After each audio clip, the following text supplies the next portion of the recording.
Boss! Bakit? Boss, kalagan mo muna to. Ihina ako eh. Aray.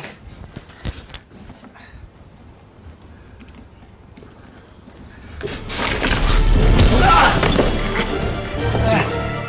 Pasok. Pasok. Sarapin ito.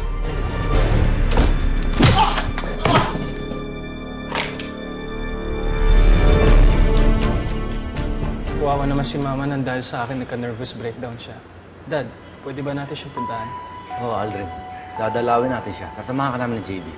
At siya nga pala, Mang Romulo. Maraming salamat po sa inyo sa pagkakaligtas sa anak ko.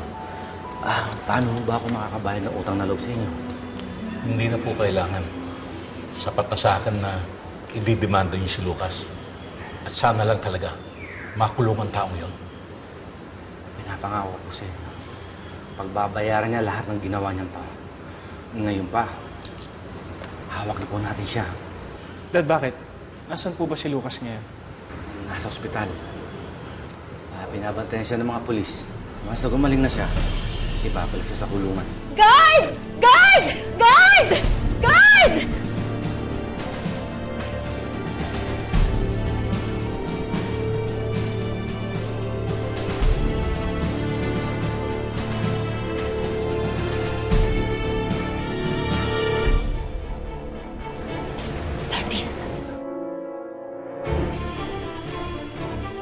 Saan mo bang ospital yun? Gusto ko sana makita yung hayop na kriminal na yun. Hello? Ano? Dad, bakit? Ano nangyari? Si Lucas. Nakatakas.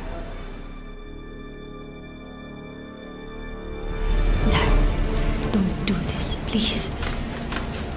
Celeste, hayaan mo na ako.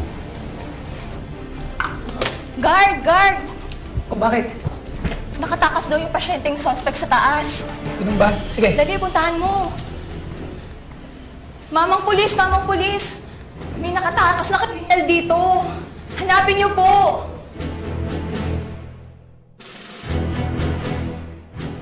Hulihin niyo, please! Tulungan niyo po yung guard namin! Sige, tutulong ako.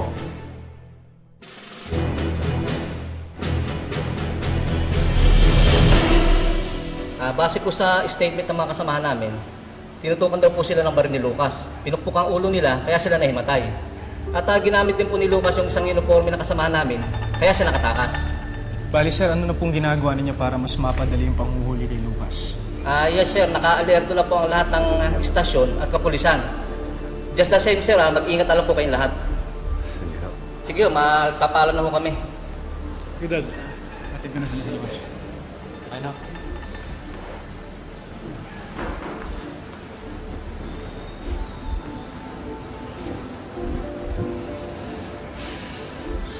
Andre, natatakot ako. Baka mapahama ka ulit. Mas natatakot ako para sa'yo. Kasi ikaw ay naahabol niya. Huwag kang mag-alala. Hindi ako papayag na makalapit siya sa'yo. Habang nandito,